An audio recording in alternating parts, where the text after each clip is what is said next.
Well, this is either part one or a follow-up to the other podcast we did. And I don't think we've been that clear about what we're talking about when we talk about ego, or when we talk about the spirit or spirituality, or even these monsters, these demons that we speak about.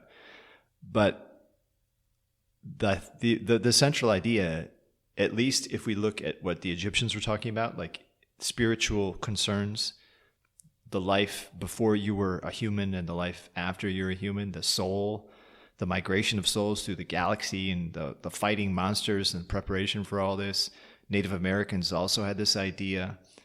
Juanza even talks about this, that this moment as a human is just a brief moment, where all of these things came together to have your life. And it's funny and it's ironic, and it will pass, and you'll become something else. And even now, perhaps you're growing a cancer. He talks about a guy who grew a cancer on his ass, and was looking at his ass saying, "Oh, isn't this funny? Look at this transformation I'm undergoing right now." And there's life and there's death and there's things before and things after, and it's all just there. And this sense of something more timeless and bigger than you as an individual is the start of what I would say is spirituality. Wouldn't you say something like that? That there's something, when we talk about the psychedelics and the connectedness that happens, and where you feel like your life is not really yours, you're a part of something big and you're involved. Isn't that what we mean by spirituality?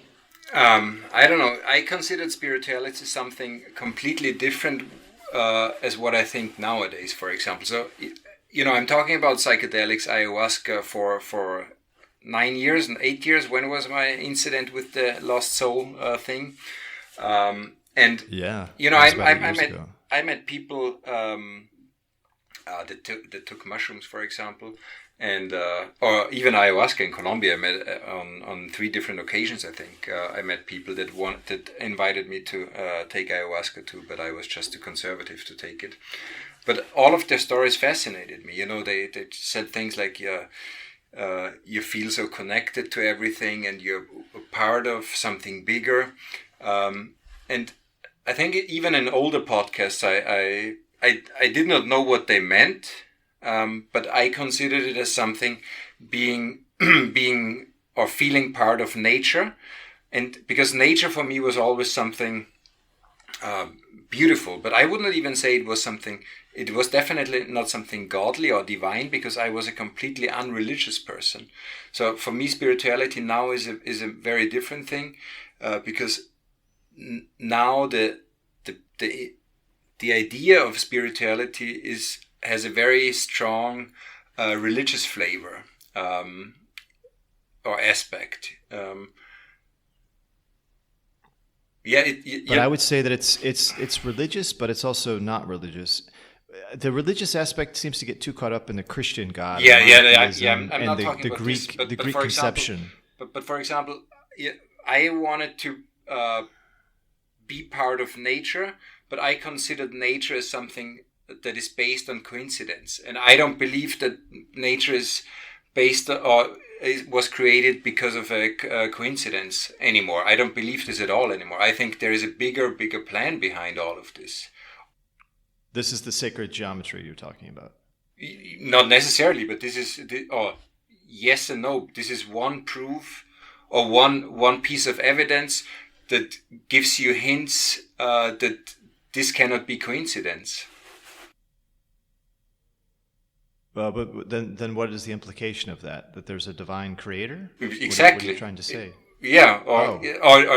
not a creator per se, or maybe a divine force that built and created all this.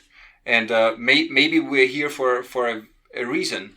So maybe it's not just a funny thing to do here on this planet, just have a life and laugh about cancer on your butt or whatever.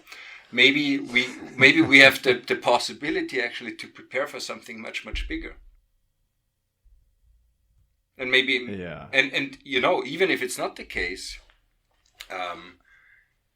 maybe we should still do it, because maybe it gives us fulfillment in our lives, and it definitely would make us less destructive as a species if we have something that is spirituality, even if it's only based on evidences, and even these evidences one day will be proven to be wrong, but nonetheless it's much better than what we are doing now, destroying nature for material goods. Well, right. There's the whole question of you and I both agree that there's badness and there's destructiveness, and this is no good, and this should be changed. The whole system encourages all this behavior, but we are implying, like you're saying, that there is a good way to live. There's a nobler way to live. There's a more moral way to live. But in saying all that, we're not. I don't think either of us are trying to say that there's a rule book for living. There's not a 10 Commandments. But if we were to live in a more natural, connected way, as I would say, probably a more spiritual way, where we're communicating not only with other humans, but the earth itself and the other creatures, if we're glorifying in the beauty of just life and not thinking about our own personal satisfaction, but generous with ourselves and with our abundances, with other people, and taking the enjoyment of giving, even when you don't have much at all, which is a wonderful time to give. When you have that feeling, you better the world, you change the world, you make it a better place. And there's something to be said. You feel good. You feel better than giving than you do taking. Whether it is you give of your time or you do something for someone.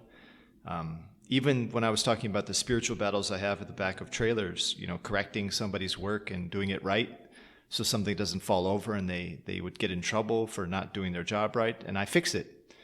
And they get away with being lazy, so I suppose I support them continuing to be lazy. But at the same time, I've done something. It's an extension of my generosity, and maybe the customer gets his product undamaged.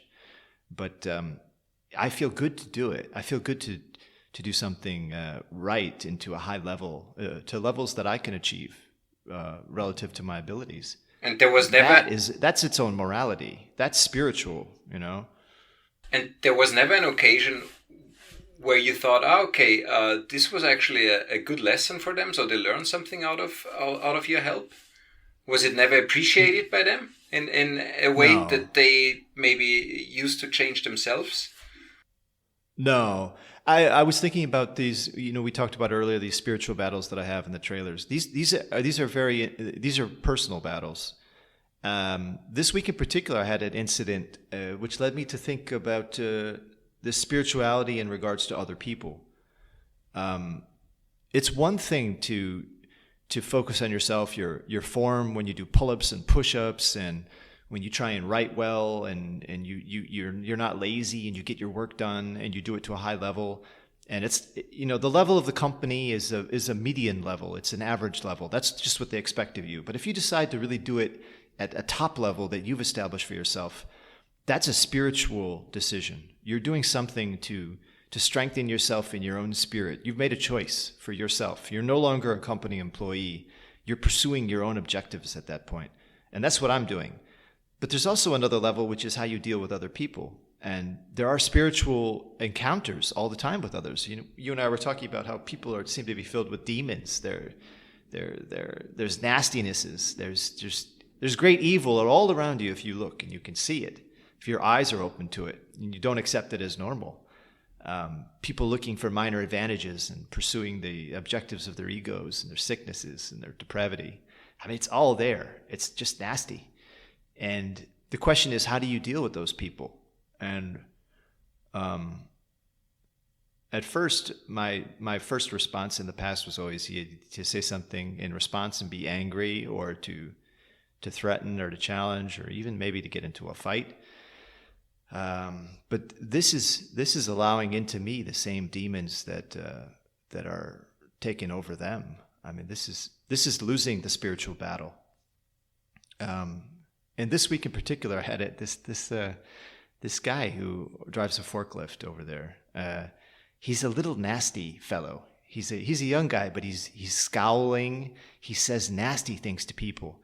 Anyway, I used my forklift to move a couple of his pallets, And he came over and he starts cursing. What did you move pallets? Da, da, da, da. And I thought he was joking. I started kind of laughing. And then this guy will never really confront you, though. He's just a little guy. And so he drives away, and then he says something. I didn't really even catch it. Something quite insulting under his breath. But guys like him, they say something as they're always driving away, or they never come to you directly and say it. And I was thinking, maybe I should just grab this guy and just bounce his head off the concrete a few times. I could do that. I could do that to him, But then I thought to myself, wow, wait. Here's a potential for. This is a spiritual issue right here, and I'm the one at fault for thinking such a thought. I need to deal with this in a whole other way. And in fact, I ran into him again. And I discovered something even better. I found out, and I knew this before, and I'd forgotten it, but you can disarm these people. You can destroy these demons that possess them with humor and a smile. You really can. The demons are humorless. The demons don't know what to do when you smile at them, when you don't take them seriously. And so later I ran into him, and I made a joke, and things changed very quickly then. And so all of the bad humor of before, the evil, dissipated. I mean, he's still got the demon, right? That thing can come out at any time. But, like bad gut bacteria, I dealt with it. I inoculated it for at least a moment. And it'll come back, obviously. But humor is really, it's like when you're in a bad mood. That bad mood is like a demon, let's say. Maybe it is a demon. But if you just start smiling, you can transform your mood. You also transform people around you. You start smiling when you go out in public. You cause people to smile back at you. Yeah, exactly. People are drawn to you. But this is my question. Do you think this guy changed a little bit because how you dealt with his demonic forces? Do you think next time I don't know. He will just be nice and polite and because maybe he started to think, okay, we actually had this argument and he was just nice and made a joke and. Whatsoever, so maybe he's a good guy anyway. So I don't come up to him and curse at him. I don't know. I think he'll probably do it again.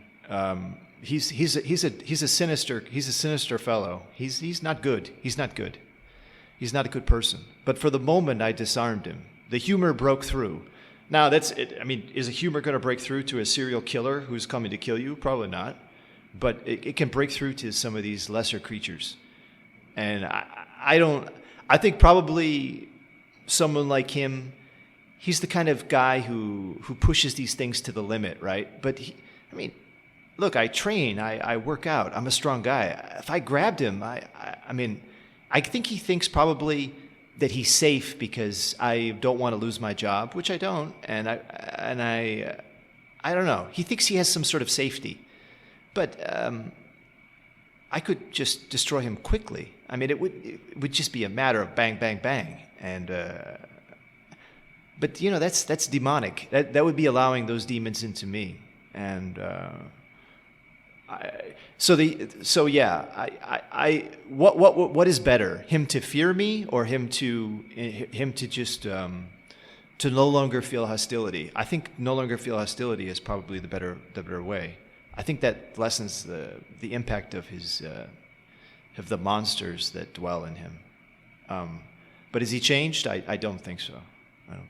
I don't know. I think on the podcast we were talking about this, the working class podcast. I had this female colleague, and she is I was not supposed to use these words, but she's not a good person. But I told my friend the same. I think I have to deal with her in a way that is probably very unusual. I just whenever she says something negative about me, my work, whatever I did, I make mistakes. It's totally understandable that she gets angry, but she's talking behind somebody's back and things like this. But I still can hear it, or maybe she even wants that somebody still can hear it a little bit. Very strange. But yes, this is what this guy also does. Yeah, they'll talk within your hearing distance, but not about you. And it's a very odd behavior. But oh my! But I'm at this job now for 8-9 months. And I just responded with even more politeness and friendliness. And now she's laughing about my mistakes. I still know she is a person that is full of these demons. You can hear people. I mean, I'm totally the same. I observe myself too, my demons inside. Complaining, for example, is a big indicator that you're full of demons. When you say, the weather is bad again, and the coronavirus is the numbers are growing, and the politicians are bad, and I mean, of course they're bad, but these are demons. Those demons are active. The monsters. But you should not take it emotionally. All of these things are just okay. It doesn't really matter anyway. But I could transform her a little bit, and I think she started to like me, or at least respect me, because she knew that I heard things what she said, but I just responded her in a way that probably she was not used to at all. Well, there might be in some instances the person who's acting like that. There's an initial response is that they're shocked that you would respond that way, and then I think with some of these American guys, they might think, oh, because the guy is not attacking me or doing anything to me, then he's weak, or he thinks that. But if they could come to the realization that they're being treated politely, or the person is smiling with them from a position of strength, that could be the realization that they need to really subdue their own demon. But I don't think you get rid of these demons. I think in fact many of these people are born with these monsters. I don't think so. Grow up in troubled homes. I do think they're born. I think they're born in trauma. They're born out of the trauma of their parents, and many of them I would bet they don't have parents that are together. They've had something happen to them which gave an opening for these dark forces to enter them. And what's interesting is that these activities and these ways of approaching other people in the world are so common, and they're so widespread. So many people are damaged. So many people are open to the demonry and the monsters, and are inhabited. It's the same as all of the bad gut bacteria that come from bad foods and processed sugars that drive people's moods up and down and make them fat. People have they wear these things physically. We talked about in another podcast. The Inuit could draw these monsters. They could draw these demons. They knew what they looked like.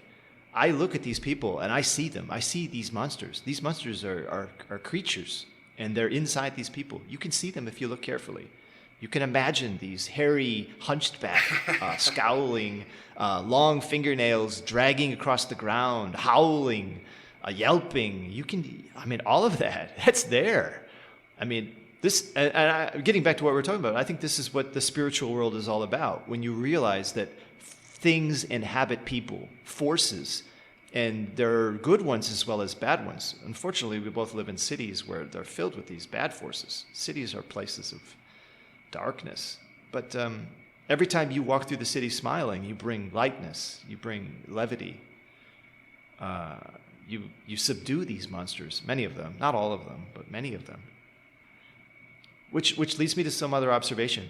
The Bible's full of all kinds of stuff about the moral life, and even about demons, monsters. It has all these things in it. But is there any smiling in the Bible? Are there any jokes in the Bible? There isn't any laughter, right? I don't know. It's a serious book. Such a serious book. Is there ever a part of the Bible where someone just reads a parable and goes, "Oh my God, that was so funny. Jesus told a joke"? No, Jesus was a serious dude. He just didn't. He was not a jokester. Just a carpenter, and then he was getting ready to die. Along the way, there was never a joke. I just think that the humor is very, very important, and I think that it's like what you're saying. I think it's very effective. Politeness is very effective. Yeah, definitely. But I want to come back. Why do you think that there are people that are born with demons? I don't think that at all. I think you're much more an adopted person, an adopted child will definitely much more be the product of the parents that adopted this child than the parents that made this child. Well, I think this is the whole question of nature and nurture. There's the whole thing where people say, are you born determined by your genetics, or are you born blank and you can make yourself? I think people are born blank. I think we are born pure and completely innocent and with full of potential. Even with parents that are like the most evil people you can imagine. Yeah, I don't think that. I think that the sins and transgressions of people, they carry down throughout the generations. It would take many generations to correct something, and that nothing is born blank. Like even you look at the genes. The genes are turned on and off, and they're turned on and off by environment mostly. They could be turned on and off by experiences. They could be turned on and off for anything.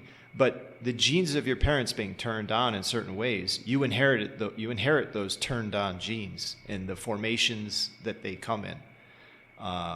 So I don't think you're born blank at all. I don't think the blankness is ever possible. You're born into something. You're thrust into it. One of your Germans, Heidegger, talks about life as being thrownness. You're thrown into life. Like there's already a river, that's a current that's rushing, and you're tossed into it. And it takes you so long to even figure out that you're in the river, and you don't even know where you're going, and you spend your lifetime trying to figure it out, to navigate.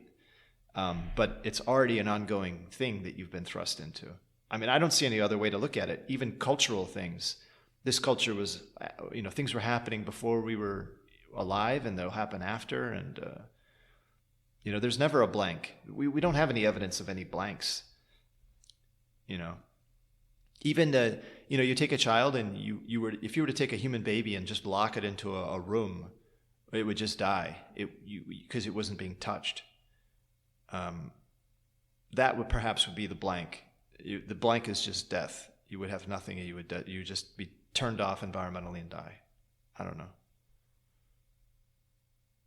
Yeah, but because you don't treat a child like this, but you take care of it. This is where its growing starts, or his or her growing starts, and this can lead to spiritual growth. And this is what unfortunately doesn't happen nowadays anymore, in my opinion. Because if you have non-spiritual parents, then you cannot become a spiritual person yourself normally, unless you discover it by yourself somehow.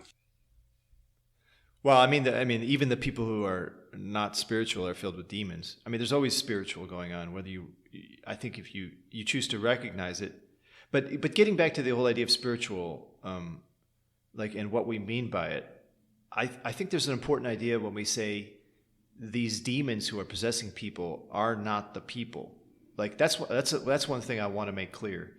With this guy, like at work, he says these things.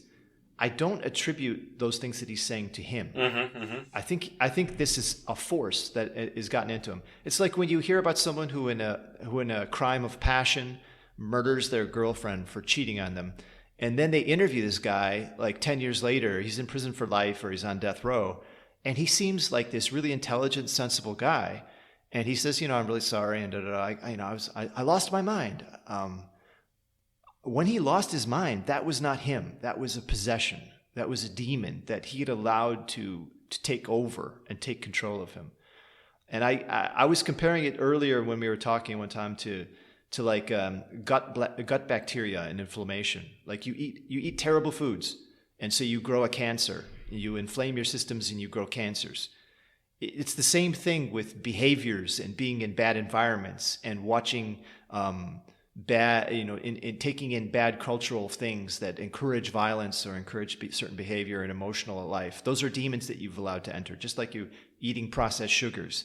And it's going to cause you eventually at some point to break down, either socially in how you react and you might kill someone, or if you're eating badly, you'll break down physically. And so I began to see the ego as being like a stomach. I think it's like a stomach. I feel like it's the stomach of the spirit. and it can be inhabited by productive, positive things that will keep you alive in grave instances, will cause you to be courageous. You know, when the car is on top of your son and you run over and you're able to lift a 3-ton car to free him, that's the courage, and that can be there, that inner strength.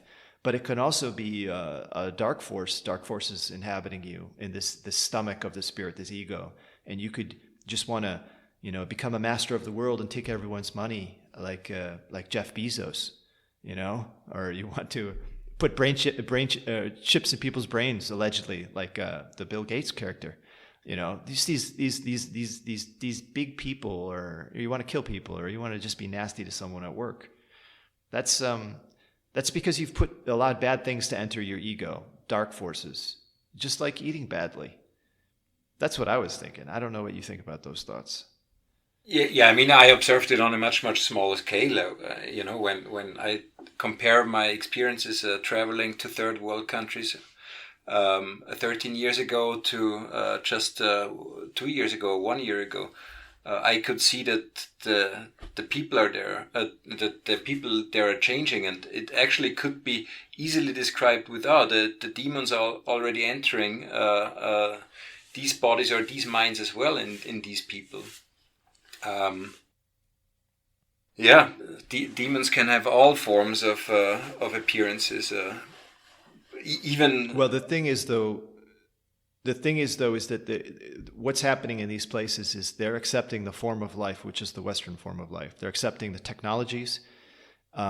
These are technologies of demonic forces. Yeah. And the whole form of life is based on this rampant terrorizing ego thing, where you want to just get the most money and get the most fame, and you say it's me. There's no generosity. People aren't smiling. There's no humor. There's no levity. They fear death. They want to live forever. They want to be young. I mean, it's just this is a demonic force, and it's been unleashed by capitalism and technology, and certainly science is a part of it too, and even I would say reason, rationality, and the Enlightenment. They're the foundational philosophical movements for this darkness of ego which exists at this time. But what do you think? How is it possible to actually discover that there is something wrong? I mean, I always when you told me the first time that you were standing in front of the mirror, I think you put it in the preface of the Home Depot book. I think this was a very important moment for you, because this is now you could say this was the moment in which you discovered or found out or noticed, I'm fully possessed by demonic forces as well. But what caused this revelation to you? Blood, lots of blood. Blood. I don't know, when you it's very hard to realize how ill you are. That's one of the things about these illnesses. They're not sudden. Yeah, most people take this for granted, how the world is, and it's completely it's just a dark age. This is the best way to describe. Well, look at how fat people are getting. They think it's totally normal now. It's been normalized. If everyone is looking a certain way and doing a certain thing, it's become very normal, and it's just getting worse and worse and worse in terms of the dishealth. And now it's gotten to the point where people are even saying that. There's prejudice against fat. The skinny people are. I mean, it's just there's a madness going on, and but even being skinny or being nicely in shape and things like this. Also, these are most of the times, I would say, the results of the demons that were entering these people. Because if somebody wants to look good and have sex with as many people as possible, this is already a very strong demon that possessed this person. Well, I think you're right about that. But that's one of the things I used to think was that if you saw a very fit person, you could trust them, because fit people had needed to work out a lot and have great discipline to be able to achieve those physical gains. So you look at someone's body and you'd say, all right, that's a guy who is going to be trustworthy. No, I don't agree And at all. I no longer think that, because now you can cheat. You can cheat a lot with drugs and surgeries. It's not necessarily the case. And like also, as you say, some people are perhaps driven by demons to try and look that way for social advantages. Yeah, and so they're most, not trustworthy most. in any way. Yeah, most. And this, You think most? yeah, I think so. I think if you go to a proper gym or to an average gym, the main intention why these people do this is not a good one. Older people, that do it for back problem reasons, that's totally fine. But being physically in shape should, in my opinion, be the result of physical work, not workout. Don't go to a gym and lift some artificial weights and don't do work while doing this, but do something that actually serves a goal. It's productive. It's productive. Yeah, productive. Yeah. I agree with you. I do agree with you. I mean, the workouts that I do are calisthenics, so they're body weight. Yeah. I'm doing push-ups. I'm doing push-ups and pull-ups. I think there's a purity to that because these are functional exercises. I don't really lift weights. I don't do any of that. So the end result, though, is that the body of a guy who does calisthenics is very different from a body of a guy who does these very isolated weight training where he works on a particular muscle. And, most of those guys who do stuff like that, they get big, but those are not functional. They don't have functional movement for those muscles and their body types. They're just beautiful physiques. They're for contests and getting girls or getting guys, whatever they do it for. So, but yeah, I think you're right. I think a lot of guys do look like that. Yeah. And the muscular nature of the guys today is very artificial. I think it's not even just weight training. They're taking steroids. It's widespread, very widespread. Yeah, but even if you don't do this, I mean, you can be a vegan or a vegetarian for the wrong reasons, to be honest. Yes. Yeah. I think so you're saying everything the can demons be possess people. Everything even can in be good done ways. with demonic intentions, and everything can be done with pure intentions. This is what I try to say, and you should try to figure out yourself. I mean, most people that don't even asking themselves the question: is this something that has an ego goal intention or whatever? Well, right, because this is because they're not living a spiritual life. They're not aware of these spiritual questions that should be asked. That should be asked about everything you do, everyone you meet, everything you do. Then every day, you know what every day becomes? It becomes this incredible spiritual journey that you walk around going, "Oh my God, there's demons. Oh my God, there's a helping spirit over there. Oh, this just happened. Oh, I'm feeling that something. Ooh, there's a presence." No, but the more interesting is actually the part that or how you actually live. Every decision you make. I mean, it is very difficult to always, and it is impossible to make the right decisions all the time, because we are so used to live in comfort, and we don't get out of this comfort zone. We are conditioned to live this way, and we have access to this type of food, and all of these things. So it was actually for a hunter-gatherer, it was impossible not to live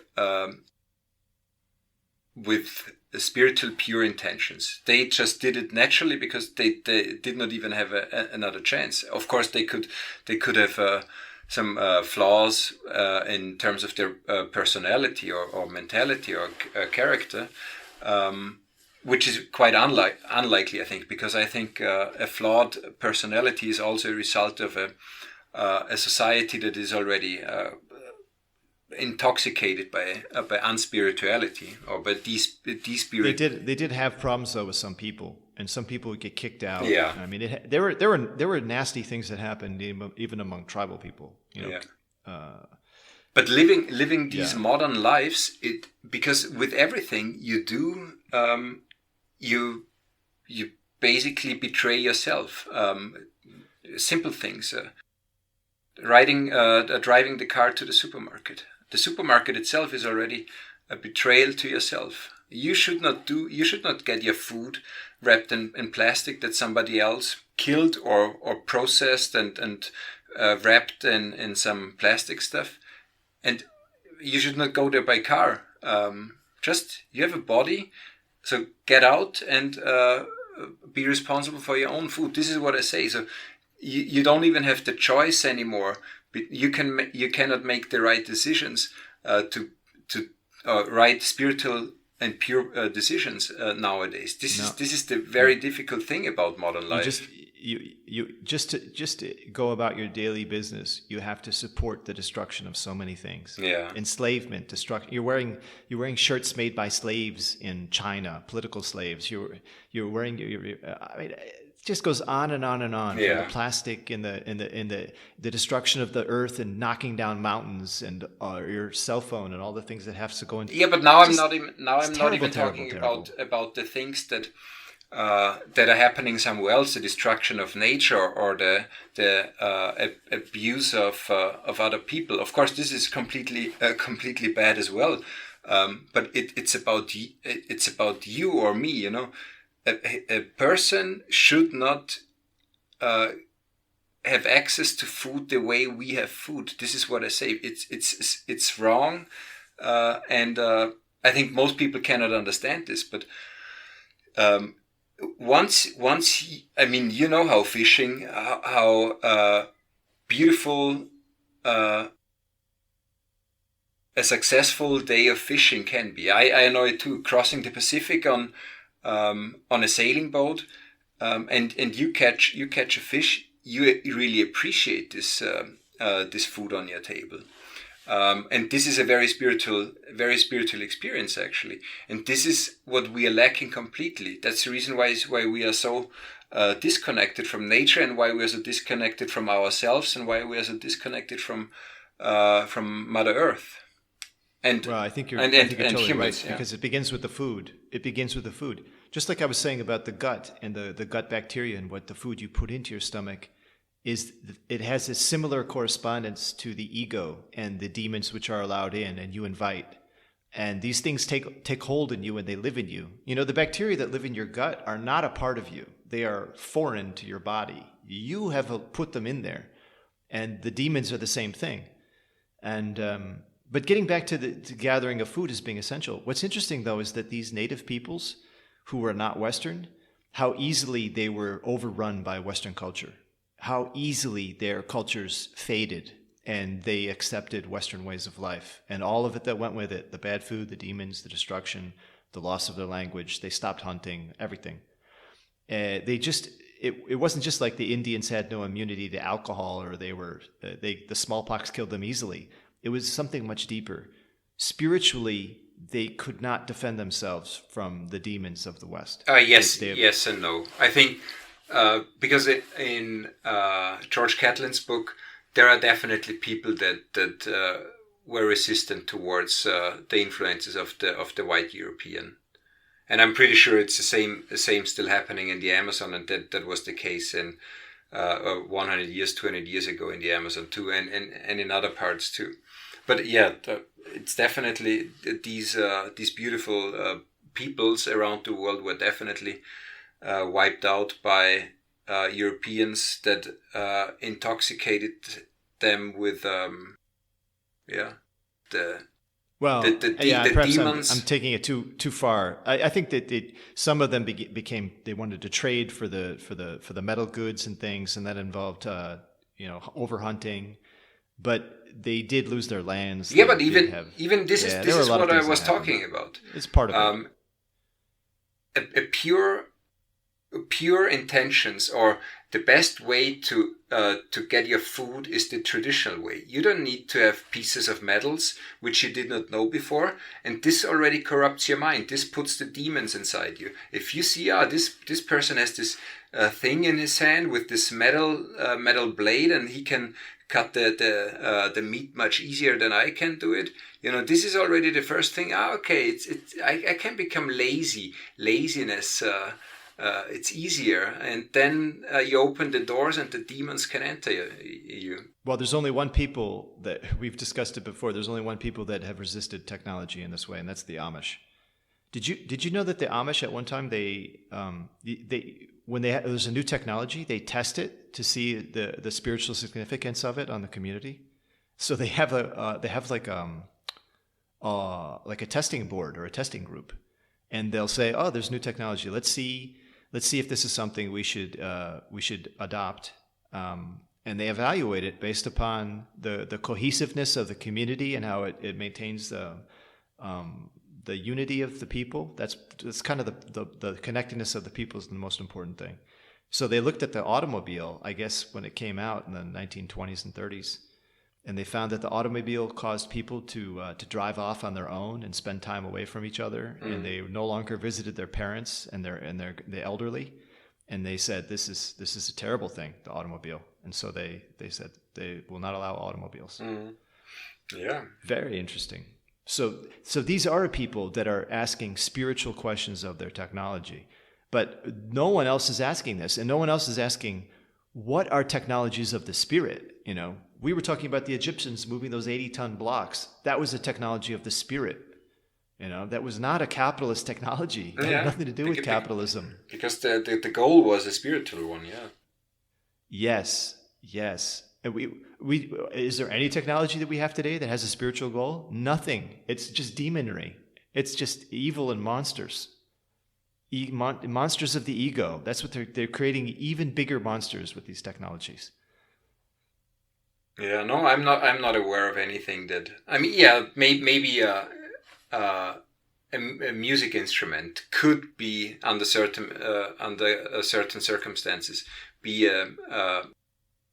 a technology that actually serves a spiritual goal. Yeah, well, like a new instrument, creating a new instrument. Whatever instrument. I mean, an instrument that maybe can create something that some people consider something like objective art. You know, that actually triggers a spirituality within a lot of people. Yeah, you always talk to me about objective art. I still don't really know what you mean by that. I know you're not thinking about like rap music, gangster rap.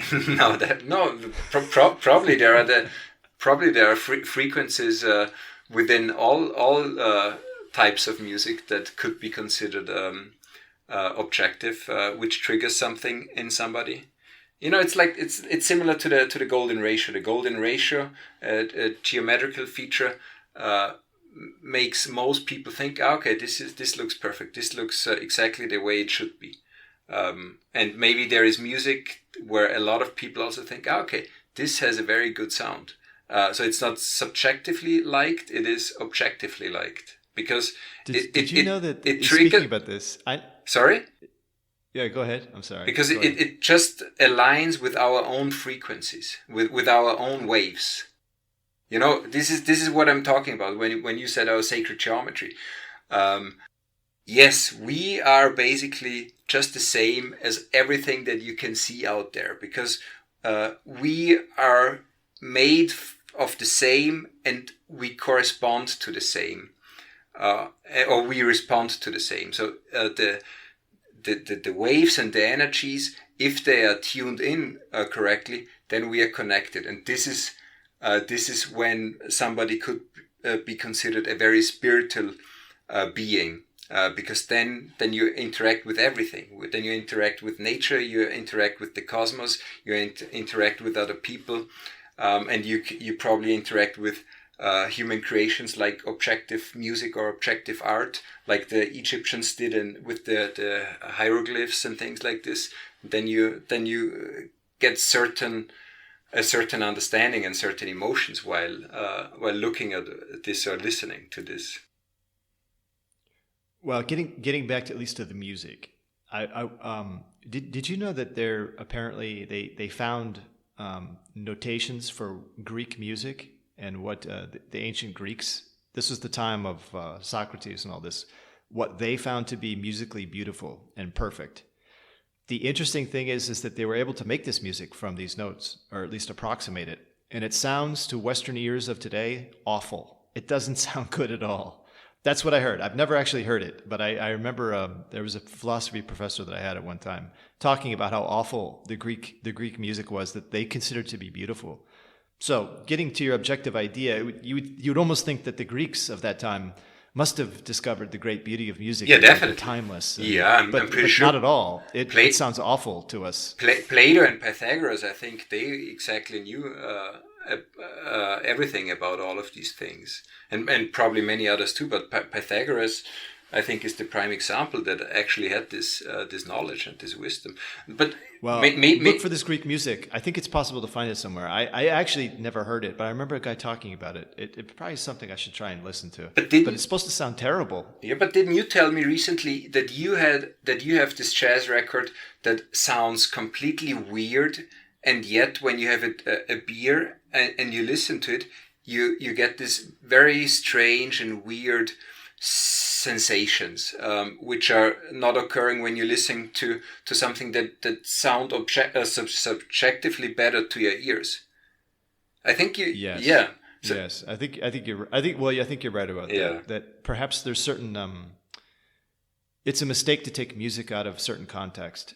And sometimes you need a beer to be able to appreciate it at its level. But maybe it's not the beer. Maybe this guy was aware of certain ways to put the notes in the right order, so it is perfect. It is just objectively perfect, because. But the context is important. A lot of times, this music was used for festivals and for different ritualistic action. Definitely. And I think the whole lighting, idea of this is the reason the whole idea why of sitting in a room. The whole idea of the Greeks didn't walk around sitting on trains with an iPod, listening by themselves. Music was a part of something. There was a lot of things going on. It's still happening. The shamans in the Amazon, the music they create is just part of a bigger ritual. And I'm pretty sure the Egyptians did this as well. The music was just one part of the architecture, the lighting that fell into the buildings, in combination with the proportions and the dimensions. The things are not. We live in a disconnected world, a despirited world, right? Yeah. And so when we say despirited, I think what we're saying is that things are no longer connected. No, People not at all. No longer feel connection. Nothing. That's what dispiriting is, right? Yeah. Disconnection. Yeah. And the disconnection is philosophical at its base, because it's not really true, right? If you go and you can take even like the most evil person filled with demons, you can send them to look at the Grand Canyon or give them a psychedelic experience, and you can break through to them. They can have this experience and go, oh my God, it's beautiful. It's so big. I feel a part of something so amazing. They'll have it, and maybe it'll pass and the demons will come back. But you can still break through. And so it shows me these experiences are proof of a connected spiritual world. Like philosophy and science, they say, oh, that's nonsense. That's nonsense. But philosophy and science are all about disconnection and despiriting. They do not support the spiriting of the world. They do not support I shouldn't say all philosophy, because you got guys like Zhuangzi, who I really hope you get that German translation, because Zhuangzi philosophically gets to these places. Wittgenstein does occasionally too. It's hard, but Wittgenstein is trying to do the same thing as well. But so Wittgenstein was a spiritual person? Oh my God, he was extremely spiritual. I mean, the problem is he doesn't want to write about it. He struggled so much. Yes, exactly. He found it very difficult to be around people, especially philosophers. Yeah, I understand him. It's very difficult for me to be around people. Yeah, but you're so lucky. You can read Wittgenstein. That book, Culture and Value, is the one you have to read. You can read that in the original German. Wow, how wonderful to speak German as a first language. You're really, really fortunate. There's so much great stuff in German.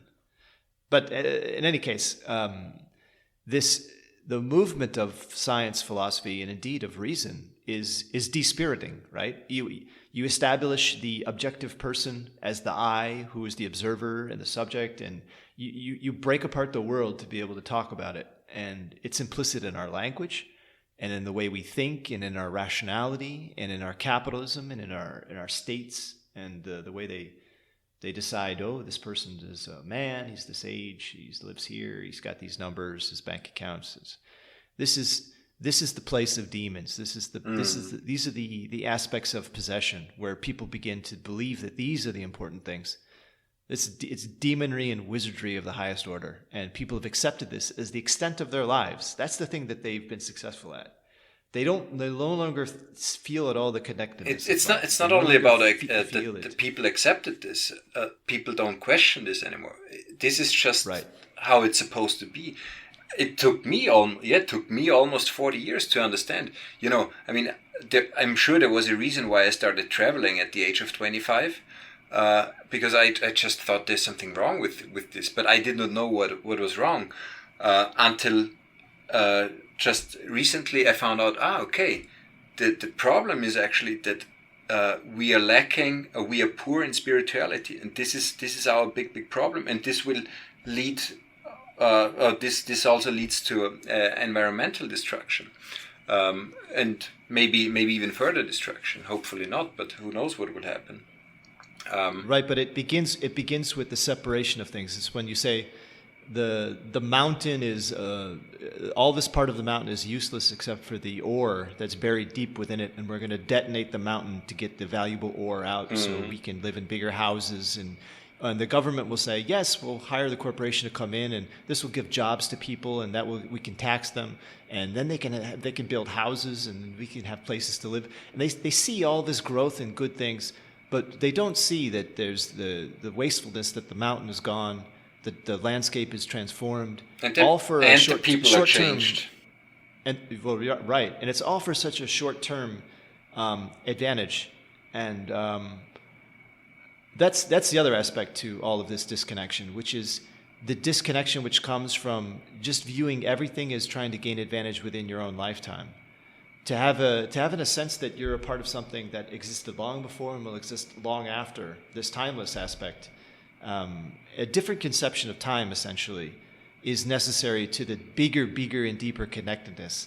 And this is like the hardest thing to grasp, I think, which is to realize suddenly that you're just you come into this life and then you'll go out of this life, but there was something before and something after, and even to talk about it that way implies like a linear narrative where it's all kind of happening now. I think the past and the future, it's all kind of happening now, and like things you do change the past, and things you do change the future, and so these things are just always the presence, and it's like when we do these podcasts and we talk about somebody, like we talk about Wittgenstein or something, somebody listening says, oh, wow, that's an interesting point. And Wittgenstein is then transformed for them.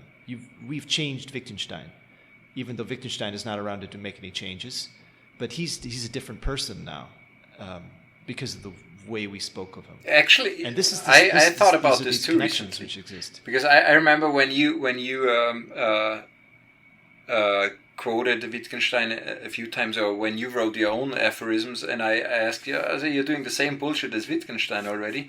But now that I know that he probably understood the problem of the despirited world, and maybe this was the reason why he suffered himself, this makes him probably a very interesting read for me, because I could understand his words now. Yes. Part of being able to understand Wittgenstein is that you have to be honest as a person. And the honesty is the connectedness. When you're aware of the connectedness of all things and forms of life, and you see these demons and you see these good forces, and you feel and sense all this, and it hurts you sometimes, and it makes you feel joyful sometimes, and you're able to laugh about it, and you're able to accept it. When you feel life at this deep level, this deeply connected level, then you're able to understand Wittgenstein, because that's what Wittgenstein is trying to talk about. He's trying to say that is reality. That is what things really are, and language gets in the way of understanding this deep spirituality, which is a connectedness. So he's trying to show you with language all of the places that language fails, because it's talking about something artificial. It's artificial, deeply artificial, and it's causing people to have real problems because of the disconnection it forces on you. That is essentially Wittgenstein. And I think Zhuangzi is talking about the same thing, though he's doing it with humor and these funny stories. And there are philosophers who have done it, but they've pushed the philosophy to its limits and tried to jump over into something else. Scientists, though, are perhaps it's harder to do, but the religious people can do it. But it's hard to do. It's just very, very hard to do. And it's taken me a long time to realize that every moment of every day you have to be doing it. And that's not a daunting task. That's not something you should think, oh my God, this is really heavy. No, it opens up the day. It opens up life. And you begin to see everything as like pull-ups and push-ups of the spirit, you know? These are the calisthenics of the spirit, you know? Eating the right foods and cleaning up your gut bacteria. You know, there's spiritual forms of like kale and these hardy greens that you can take into your ego and cleanse yourself. Go on an ego cleanse. So you're still on this special diet? Oh yeah, I'm never changing. I'm just trying to I'm trying to get even more extreme. I think I've cleansed my gut so well. I also was working on my mouth. You know, the mouth, like the gut, has its own bacteria that live in it, and you can improve your oral health considerably. You know, they found linkages between plaque and heart disease. I mean, all these things within the body are all connected too. And what's interesting is that Western medicine, you don't have a doctor, right? The dentist will say, oh. The dentist will say you've got plaque. We need to do cleanings all the time. Da da da. They don't say, oh, what foods are you eating? Because there's plaque-causing foods like the grains, the pastas, heavy in gluten, and there's these linkages which we don't have doctors that address these things. And most of it though starts with the gut, and it starts with the food you put into your body, which gets back to hunter-gatherers and all the things we were talking about. You mess with people and how they eat their foods and what they eat, and you open them up to all sorts of illnesses, whether they're physical or spiritual. Yeah, but still, I think it is better spiritually to bake your own unhealthy bread than to eat organic meat which you bought in the supermarket, if you know where I'm coming from.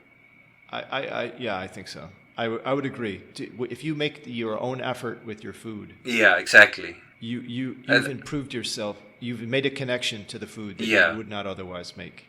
Yeah. Yeah.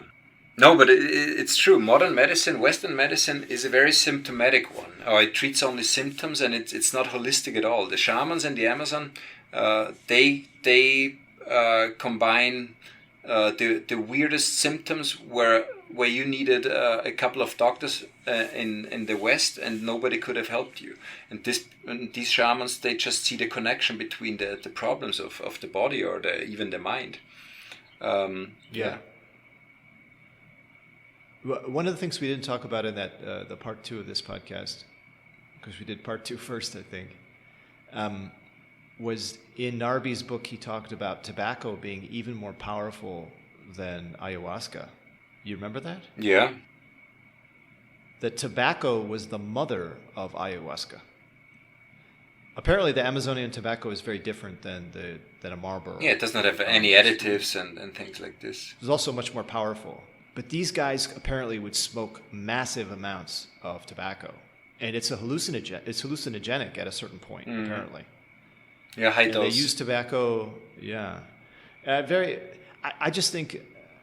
I would just wish Narby would write something else. It sounded like he had a lot of questions which he didn't even answer at the end of that book. Like, did he ever, or has anyone ever really tried to pursue the use of ayahuasca and tobacco with massive quantities at massive levels, like the shaman were using, to discover? Yeah, not people that are writing about it. Communication with plants. Yeah, not people that are writing about it. I think there was only one person that wrote a book, an actual shaman that wrote a book about shamanism. But just recently I heard that the tobacco is extremely strong, and it can become very dangerous because it is that powerful of a hallucinogenic or plant medicine. Where was it? I have to. Yeah, I don't remember where. I think it was a podcast I listened to. Huh. But it was very surprising actually that the ayahuasca what are they called, curaderos? Curaderos. Yeah.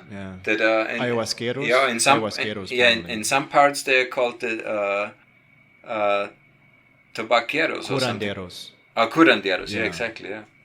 No, but also I think also that what's in Spanish tobacco? Tabaqueros. Yeah, I think so.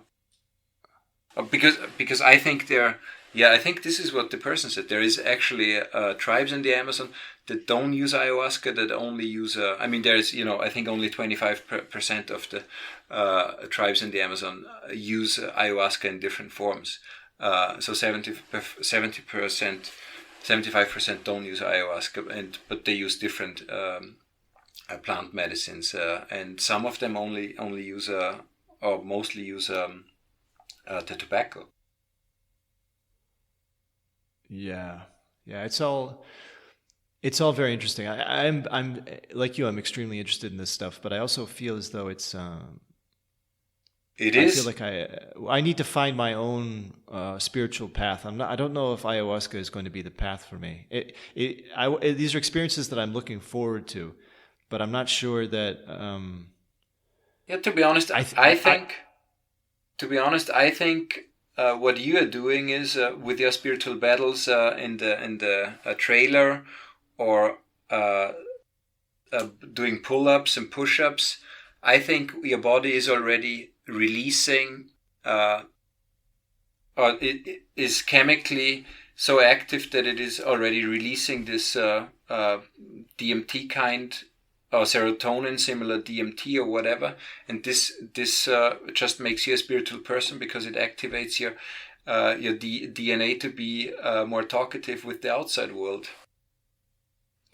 It'd be curious. I mean, I know we're talking about there's that level of DMT and being able to monitor these things. Like, what if you could really monitor yourself? Like, let's say this is all correct. Like you're able, because we do know that certain people through meditation are able to, or breathing, to cause these, or breathing, exactly, like Wim Hof and all of that, are able to cause these experiences. It would be very interesting if these things could be monitored, at least on a daily basis. Like, somebody could actually go to a pull-up bar in a park and could produce DMT levels which were similar to something you could only get through taking it. I don't know. I mean, this is something that I don't understand at all anyway, that you are capable of doing or considering something spiritual that is completely unspiritual, like working with crates and pallets where most likely there's China-made stuff inside, and you're moving this stuff around. It's physical work in many cases, and you do it as perfect as possible. I get this. So you're battling with your ego, which is already a spiritual thing, but it's just such an unspiritual environment and such an unspiritual activity. The same with the pull-up bar. I would understand if you do it in the jungle, but it would be much, much more spiritual if you have to climb a wall of rocks. So you're hunting down a deer or whatever. This would make it so much more spiritual. Yes, and it probably would be. But I think part of the challenge, the spiritual challenge, is to because this is within myself. I'm not really concerned so much with the activity. I'm concerned with the cleansing of my own ego, the obliteration of these demons that would work against me. And these demons are stronger in these places than they are in the natural world. So you see it as an additional challenge, actually. Yes, I think this is an opportunity. It's like doing pull-ups with a weight attached to your back. I have an extra 25 pounds attached to me because it's a 25-pound demon. It's a demon weight that hangs on me. So I have a bigger spiritual challenge in these battles than I would if I was, hunting and gathering, and those people are not really being challenged spiritually. It's much harder what we're living through in the West than anything these natives ever had to go through. We're in the desert taunted and attacked and possessed all the time by the nastinesses, the monsters. We're in hell right now, and it's not getting better, but it's an opportunity to discover heaven. And if you can do it here, man, if the Egyptians were right, and this life is preparation to battle monsters in the Milky Way, we are going to be so well prepared through the pull-ups and moving pallets and driving trucks and moving Chinese things and doing all this is going to be such preparation. The monsters are going to be, they're going to be nothing. They're going to be easily vanquished when we get to the Milky Way. Our soul goes there, and the great migration, the battles ahead, or whatever. You should. If that's the case. You should consider pulling off your skin on your hands, so it gets even a bigger challenge. That sounds already very similar to what some Indian tribes near the Missouri mouth did. When they were initiated to manlyhood or whatever, they went through a lot of torture and pain to grow spiritually and become a man and things like that. I mean, they still do it in African tribes very much, where they have to, in Papua New Guinea and many other parts of the world, where actually these young men have to go through a lot of pain and torture. So they are, succeeding. Well, now you know what they do? They don't have to do it anymore. They tell the young man, they say, okay, we used to peel the skin off your hands. Now we're going to send you into the city to work in a warehouse and move Chinese goods. That's your initiation into manhood. That's terrible. The young man say, no, take the skin off my hands, please. No. You're going to go work in a warehouse. It is incredible, because for me, I struggle very much to be surrounded by an unspiritual environment, to be honest. So I found out for me, physical activity is the key, is the solution, because working in an office job, being surrounded by demonic people that are possessed by these demons that are so artificial, the beauty and the superficiality. So it's much nicer actually to be surrounded by these dumb people that have these human demons inside them. These I hate people and everything is so shitty, and the people that complain all the time, that don't have any ambitions to be more beautiful or to be more successful, but they complain just all the time. So there's different sorts of demons, but I don't want to be in either of these environments. So, but to me, I think I have to do something with physical activity, but where I can do actually something spiritual, which is working with the soil or with wood, or building something that serves a certain purpose. And I realized this. You're in an environment. You're totally right. If you ask me, Peter, would you rather be working and doing what you're doing, or moving, making beautiful things and beautiful architecture that works with the land and is good for the earth, and doing the same sorts of physical activities, perhaps on a forklift and with a truck, but doing productive, beautiful things. I'd much rather be doing that. Of course, I wouldn't be battling the same evil spirits. What if I was doing that? I wouldn't be growing in spiritual strength, perhaps like I am by battling evil. But I certainly would not want to be in an office. If I was, imagine those office workers. They have to lie to themselves and to each other all throughout the day. They tell lies. They're trying to get ahead. They think that they're this person who does these things, these tasks. So they're wearing a mask. They're saying that I am this so and so, and this is my status and my position. The title, these titles, yeah. I mean, these people, they have to allow demons in to be able to do their job. They're possessed by these forces. Definitely. They're way more possessed than the people in the warehouse. Yes. The people in the warehouse are old demons which have always existed. The demons of the 7 deadly sins, like those kind of demons. These demons are much more easily vanquished and dealt with. But the demons of the office, the whole structure of capitalism at that level is superficiality. Demon. I totally agree. I mean, that's acceptable. That's what people aspire to now. They want to be in that. They look at the office worker, the warehouse worker, and say, "God, thank God, I don't have to drive a forklift and do that and make minimum wage." I mean, in some ways they're right. Those demons are nasty too, but you do have the possibility of winning spiritual battles when you're in the warehouse. You can't win spiritual battles when you're in the office. You're going to lose. So you think that's too big of a challenge, even for you? I couldn't do it. Yeah. Okay. Or You see, like everybody has a different limit. I cannot even do it in a warehouse with China-made stuff. It's already difficult. Yeah. Or it's almost impossible to me. I would say. So I really need to find something where I can do something that is actually spiritual. Plants, vegetables. I don't know, things like this. Yes, but these are activities that release all of the good spirits, and we live in a Western capitalist world, it doesn't support that, and it wants to destroy that. It says you shouldn't do that. Mm-hmm. You should aspire to, an iPhone. I don't know. So, you want to wrap this up? Yeah, I think so. I think this was good though.